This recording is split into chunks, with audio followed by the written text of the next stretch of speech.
छोटा है। इमेजिन करके देखो, 26 साल का लड़का यहां पर एक बाबा बन गया। कहीं ऐसा ना हो कि आने वाले सालों में हमें देखने को मिले कि 15-16 साल के लड़के भी स्कूल से ड्रॉप आउट करके बाबा बनने की सोच रहे हो। लेकिन एनीवेज, धीरेंद्र की बात करें तो ये पहली बार खबरों में आया अपने कम्युनल भड़काऊ भाषण की वजह से। पिछले साल अप्रैल की बात है, मध्य प्रदेश में सागर में प्रवचन चल रहा था इसका, और इसने कहा सब हिंदुओं एक हो जाओ और पत्थर फेंकने वालों के घरों पर बुलडोजर चलवाओ। निवेदन है सब हिंदू एक हो जाओ और पत्थर मारने वालों के घर पर बुलडोजर चलवाओ। बड़ा ही ऑब्वियस पॉलिटिकल रेफरेंस जो उत्तर प्रदेश में किया जा रहा है, इस पर मैंने एक अलग से वीडियो भी बनाया था। लेकिन इसके बाद इसने कहा सब अपने हाथ में हथियार उठा लो, मतलब सब हथियार उठा लेंगे अपने हाथों में तो पुलिस क्या करेगी? पुलिस की अपनी जॉब छोड़ दे और बाबा बनने बैठ जाए। लॉयर्स और जजेस और लॉ एंड ऑर्डर का क्या? लो जग जाओ, अब सब हिंदू अपने हाथ में हथियार उठा लो और कह दो हम सब हिंदू एक हैं। बड़ी ही ऑब्वियस बात है कि ये कम्युनल भड़काऊ भाषण था, पब्लिक पीस को डिस्टर्ब करने की कोशिश थी। लेकिन जैसा कि हम जानते हैं हमारे देश में लॉ एंड ऑर्डर की क्या हालत है, कोई अरेस्ट नहीं किया गया। कुछ दिन बाद धीरेंद्र कहता है कि मैं बाबा नहीं ढाबा हूं, ऐसी गलती बार बार करता रहूंगा। अब उन्हें पता ही नहीं कि हम बाबा है ही नहीं, हम तो ढाबा है।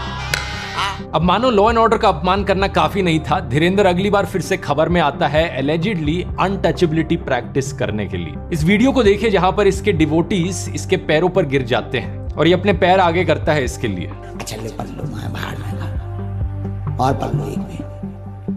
अब ये तो चलो फिर भी आम बात है, लेकिन एक और केस में जहां पर एक और बंदा इसके पैरों पर गिरने आया तो इसका रिएक्शन कुछ अलग था। बस छूना नहीं है, मैं अछूत आदमी है ना छू। अब अगर इसके रीसेंट एपिसोड पर आए तो हाल ही में धीरेंद्र नागपुर आया था राम कथा के लिए, और यहां पर इसने वही किया जो ये नॉर्मली करता है, लोगों के दिमाग को पढ़ना, माइंड रीड करना और अपने बड़े ही चमत्कारी सॉल्यूशंस प्रोवाइड करना लोगों की प्रॉब्लम्स के। यहां पर हमारी कहानी में एंट्री होती है श्याम मानव की। श्याम मानव नेशनल कन्वेनर है महाराष्ट्र अंधश्रद्धा निर्मूलन समिति के।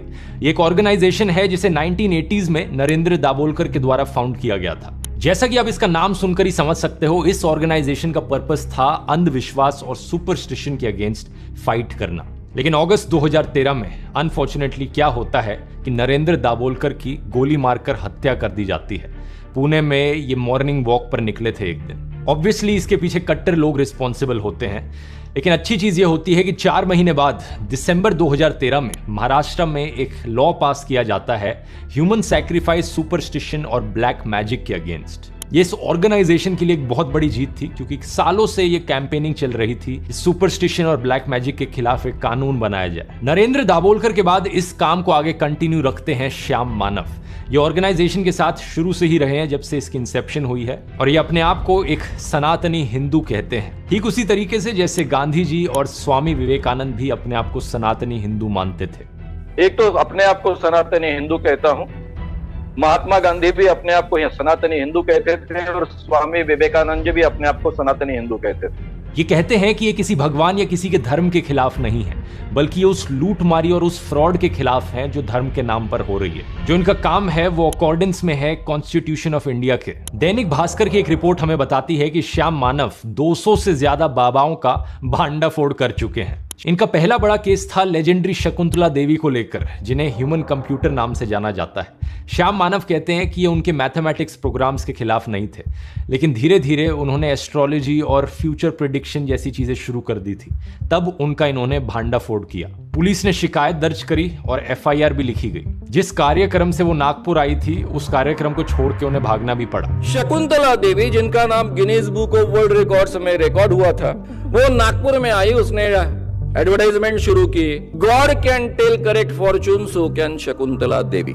ये पहला बड़ा केस था इनका, और शकुंतला के चमत्कार और उनकी भविष्यवाणी सब बंद हो गई इसके बाद। एक और बड़ा केस था इनका फॉरेन मिशनरीज को लेकर। ये बताते हैं कि कैसे 5 मिशनरी नागपुर आए हुए थे। एक ऐसी सभा करते हैं वो जहां पर अंधे को दिखने लग जाता है, बहरे को सुनने लग जाता है, ऐसे चमत्कारों का दावा करते हैं। उस वक्त इन्होंने 1986 के ड्रग्स और रेमेडीज एक्ट का इस्तेमाल किया अपनी फाइट करने के लिए। उस कानून के तहत इन्होंने इन 5 मिशनरी के खिलाफ शिकायत दर्ज करी, और देश में पहली बार ऐसा हुआ कि 4 विदेशी मिशनरियों को अरेस्ट किया गया। तो अपनी अभी की कहानी पर वापस आए तो धीरेंद्र शास्त्री नागपुर जाते हैं। श्याम मानव को पता चलता है कि ये राम कथा के लिए गए हैं। इन्होंने कहा ये तो अच्छी चीज है और इसे वेलकम किया जाना चाहिए, लेकिन फिर इन्हें पता चलता है कि ये बाबा अपना दिव्य दरबार होल्ड करते हैं, जहां पर ये चमत्कार करते हुए दिखाते हैं। कहा जाता है कि ये नागपुर में 7 और 8 जनवरी को होगा।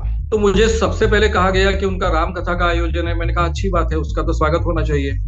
लेकिन लोगों ने ये ध्यान में ला के दिया कि उनका दिव्य दरबार के काफी वीडियोज उपलब्ध है, इसलिए मैंने उसके तरफ ध्यान दिया। मेरी बड़ी टीम है, उन टीम को मैंने भिड़ा दिया। 40-50 वीडियोज उन्होंने खंगाले और उनके ध्यान में आया कि इसमें काफी कानूनन उल्लंघन होता है। इस चीज को लेकर ये पुलिस को इन्फॉर्म करते हैं, उन्हें प्रूफ देते हैं और पुलिस को कहते हैं कि प्लीज एक्शन लो इस चीज को लेकर, लेकिन पुलिस कोई एक्शन नहीं लेती। बाद में एक्चुअली में नागपुर की पुलिस बाबा को क्लीन चिट भी दे देती है, ये कहते हुए कि इन्होंने सारे एविडेंस को एग्जामिन कर लिया है और इन्हें कुछ भी ऐसा नहीं मिला जो ब्लैक मैजिक एक्ट के अगेंस्ट हो। तो श्याम मानव पुलिस को इन्फॉर्म करने के अलावा धीरेंद्र को चैलेंज भी करते हैं। 2 चैलेंजेस होते हैं। पहला होता है कि एक कमरे में 10 लोग हैं, उन 10 लोगों का नाम, उनके पिता का नाम, उनकी एज और उनका फोन नंबर बताओ भाई। और दूसरा चैलेंज होता है कि एक बगल के कमरे में रखी 10 चीजों के बारे में बताया जाए कि कौन सी चीजें रखी हैं कमरे में। श्याम मानव कहते हैं कि अगर बाबा ने 90% एक्यूरेसी के साथ भी जवाब दे दिया तो उन्हें 30 लाख रुपए का इनाम देंगे ये। और अगर ये चैलेंज जीत गए तो श्याम मानव अपना माथा उनके